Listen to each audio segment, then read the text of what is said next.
nandito tayo ngayon sa Orion Bataan at pinayagan tayong mag-tour ni Sir Perry Baluyot, one of our loyal customer sa Nabilita. Sir, baka may gusto yung mag-hi sa ating mga audience. Hi, mga taga-Nabilita.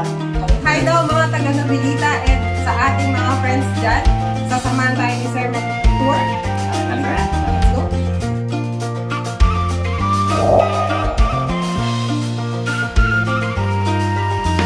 Yun ang sinigay ko sa mirror. Yan yung accent chair.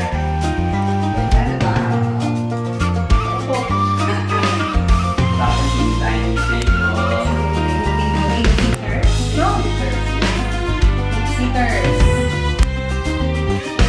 High chair.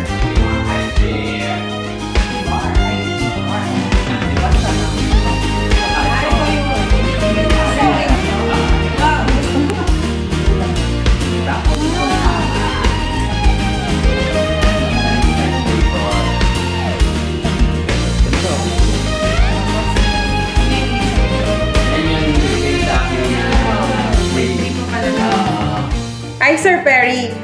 Paano mo nalaman tong Nabilita? Nung una, nung lumas ako, kasama ko yung mga friend ko talaga, naghahanap ako ng gagawa ng mga furniture. Nagpunta mo, nadaan kami sa Green Hills, may showroom doon. Tapos tinanong ko na gusto ko yung mga furniture. Sabi tiga Angeles daw hanggang sa pinuntahan namin sa Angeles. Nasa layuan ako, medyo pricey. Tumuloy na kami sa Pampanga sa Betis. Ay ganun din ang kuwan, pricey din, medyo pricey din. Hanggang sa nakita ko yung kuwan nyo sa Facebook. Yung Nabilita nga gumagawa ng furniture dito sa Orani na mas malapit-lapit ka ako hanggang sa pinuntahan din namin ng friend ko ni Cecil. Opo. Di ba parating yung kasama yun? Saka si Alex yung matangkad na bading. Yung unang punta ko doon na nakakausap ko si Flory, si Nico, Eric. Kuya Eric. Oo. Tapos na-meet kita lately na lang. Kasi tinignan ko yung mga gawa nyo, na-satisfied naman ako, saka okay naman ang price, saka nakaka-discount. Kasi ang point ko, pagka merong defect, syempre madadala mo agad sa inyo para ma-repair.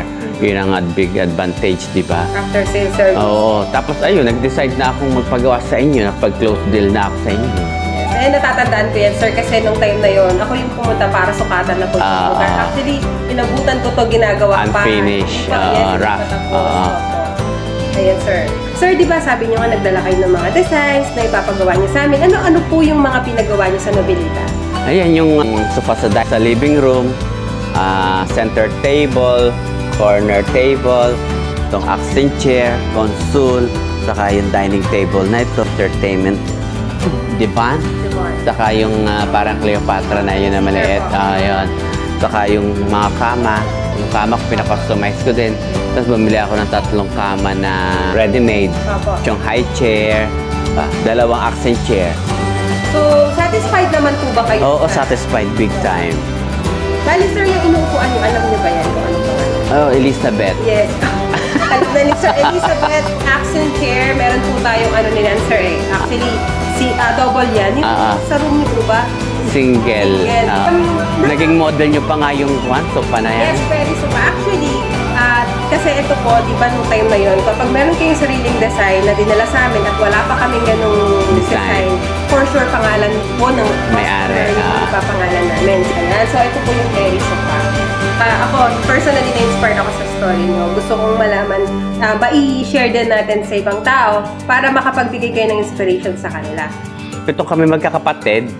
Yung father ko, na-stroke nung 1 taon ako. Mahirap ang buhay. Talagang yung hirap na naranasan ko yung halos parating halubaybay ang ulam namin. Siyempre, iiyakan. Yung pang ginagawang tuyo. Oo, halos lahat yata ng klaseng luto sa halubaybay na tingman ko na hindi lang yata relleno. Nung lumalaki ako, nung mga tapos na ako ng high school yata ako, nagpapa-arkila ako ng comics, nagpapa-weteng. Hindi naman ako nakapag-college, nakapag-vocational course lang dahil nga walang pera. Hanggang sa yung kapatid kong, yung kuya ko nagtatrabaho sa base, yung 2, nakapag-abroad, napunta na Australia. Nag-Saudi ako na 1993. Magto-22 lang ako noon dahil nagtrabaho sa Jollibee. Alam niya, Caladon Eddie. Siguro 2 years na contract sa Jollibee. Yung isa kong friend, nag-Saudi, tapos ninganyo kaming mag-apply doon. Nakapasa naman ako. Magto-22 ako noon. 4 years ako sa Saudi. After that, nagpunta ako na Australia. Doon ako nagbakasyon dahil nadala na ako ng supporting papers para mag-vacation. Hanggang din ako umuwi. 3 years and a half ako doon. After noon, recession ng Australia. That was 1999. Umuwi na ako. Tinawagan ako na immigration na pinapauwi kami. After noon, natambay ako sa Pilipinas na mga 1 year mahigit hanggang sa nag-apply nga ako sa barko. Hindi ako natanggap sa CF Shop dahil wala akong hotelier background. Nag-apply ako sa Dubai. Meron ako kilala doon para magkaroon ako ng hotel experience. Nagtrabaho ako ng 2 years and 7 months. Pero nung nagpunta ako ng Dubai, ako nang gumastos sa sarili ko dahil kahit paano may ipon ako. After noon, umuwi na ako. Natambay ako ng mga kulang isang taon uli hanggang sa every Sunday nagsisimba ako, nakikihiram ako ng Manila Bulletin, makuha ang Manila Bulletin, matunog pa, di ba? Yung mga classified ads. Every Sunday nanghihiram ako hanggang sa nakita ko nga itong Royal Caribbean Cruise Line. Nagpasama ako sa friend ko. Ako rin ang gumastos sa sarili ko dahil kahit paano may ipon na ako noon. Nakuha ko ng mga training, Siemens book, saka yung, alam mo na yung mga ginagamit sa pagbabarko. Ito ng 2004 ako umalis, February 17, 2004 hanggang ngayon. Siguro magto-20 years na ako next year, April. 20 years? Oo, tapos sabi ko sa sarili ko, dapat 40 years old, meron na akong bahay. Kaya lang, siyempre, sa dami na tinutulungan mga pamangkin, pag tulungan namin mapag-aaral, ayun, 47 na ako nakapagpagawa ng bahay. Yun. 47. Pero hanggang at least ngayon. 40s pa rin, line of 40s. Oo. Grabe, no? Iba talaga yung meron kang goal, no? Yes. Ito yung goal mo. Lahat ng paraan ginawa mo. Although, hindi naman direct doon napunta. Hindi naman direct na nangyari. Pero at least doon pa rin nakarating. Diba? Baga, oo, kaya sanay ako sa hirap. Kaya lang ayoko nang bumalik sa hirap. Kaya sinasabi ko sa mga pamangkin ko, huwag tayong bumalik sa hirap dahil kakuranas ko na yan. Yes. Ay na kaming dalawa. Sobrang ano talaga yung experience no. Sir, from Halabaybay to Baka na, oh. Baka. Diba? Thank you so much, sir. Sobrang nakaka-inspired, no? At least meron tayong ma-share sa mga tao para maka-add ng value sa kanila. Sir Perry, thank you so much at kinaunlakan nyo kami pasukin ng bahay nyo. At salamat sa napakagandang story na i-share natin sa mga kaibigan natin.